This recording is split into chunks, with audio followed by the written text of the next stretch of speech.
नमस्कार दोस्तों, मैं ज्योति सिंह और आज मैं विरार के शिव टेम्पल के एरिया में आई हूँ जहाँ पे कि माउंटेन्स दिखता है। मैंने आपसे कई बार इस बात की चर्चा की है। दोस्तों, आज मैं आपसे बात करना चाहती हूँ संसार के बारे में। संसार हम सभी में बहुत सारी बुरी आदतें पैदा करता है।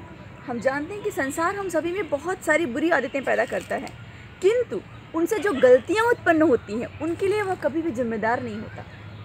उनसे जो गलतियाँ उत्पन्न होती हैं और उनसे जो हमें पाप भुगतना पड़ता है उसके लिए संसार कभी भी जिम्मेदारी नहीं लेता। फिर इस झूठे मित्र संसार को अपना सारा समय हम क्यों देते हैं? फिर इस झूठे मित्र संसार को हम अपना सारा समय क्यों देते हैं?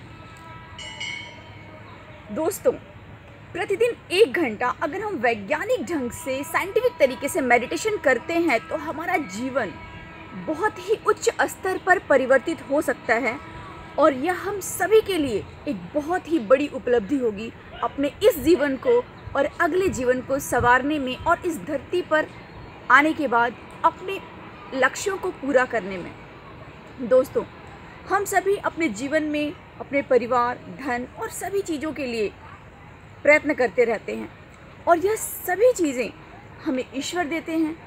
तो क्या हमारे यहाँ कर्तव्य नहीं बनता है कि हम ईश्वर के लिए कम से कम 1 घंटे निकालें? तो माय डियर फ्रेंड्स, हम सभी ने इस बात को अच्छे से समझा कि यह जो संसार है उससे हम अगर कुछ सीखते हैं तो ज़्यादातर हम बुराइयाँ सीखते हैं।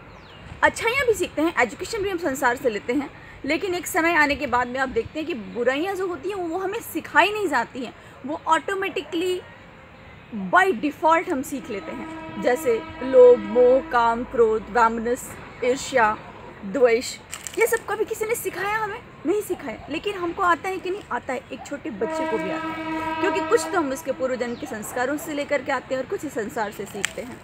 तो दोस्तों, अगर इस संसार को 24 घंटे हम देते हैं तो क्या उनमें से 1 घंटा हम 1 घंटा ईश्वर के लिए नहीं निकाल सकते हैं, जिन्होंने इस धरती पर हमें इंसान बनाकर भेजा? चांसेस था कि वो हमें जानवर बना करके नहीं भेज सकते थे, कुत्ता, बिल्ली, घोड़ा, हाथी, गधा, सांप, बिच्छू, कुछ भी बना सकते थे, लेकिन उन्होंने हमें और आपको उस कैटेगरी में सेलेक्ट नहीं किया। उन्होंने हमें और आपको इंसान बनाया। तो इंसान होने के नाते अपना कम से कम 1 घंटा आप ध्यान साधना के लिए और अपने आप के लिए निकालें, जिससे कि आप अपने जीवन में उस स्तर पर पहुंच सके, उन ऊंचाइयों पर पहुंच सके जहां पर पहुंचने के लिए आप इस धरती पर आए हैं। दोस्तों, अगर हम इंट्रोस्पेक्ट नहीं करेंगे तो जैसे अरबों खरबों लोग इस धरती पर आते हैं और जाते हैं और संसार को कोई फ़र्क नहीं पड़ता, उसी प्रकार हमारे आने और जाने से भी संसार को कोई फ़र्क नहीं पड़ेगा। लेकिन अगर हम 1 से 2 घंटा या 10% समय ईश्वर की आराधना, साधना और अपने आप को इंट्रोस्पेक्ट करने में लगाएंगे तो इस धरती पर प्रभाव पड़ेगा और जाने के बाद भी हम एक वैल्यू और अपना वर्चस्व छोड़ करके जाएंगे, जिससे कि यह संसार और संसार के लोग और हमारे अपने लाभान्वित होंगे। धन्यवाद। अगर आपको यह वीडियो अच्छा लगा तो आप अपने दोस्त मित्रों से अवश्य शेयर करें। Take care, will meet in next video very soon. Bye bye.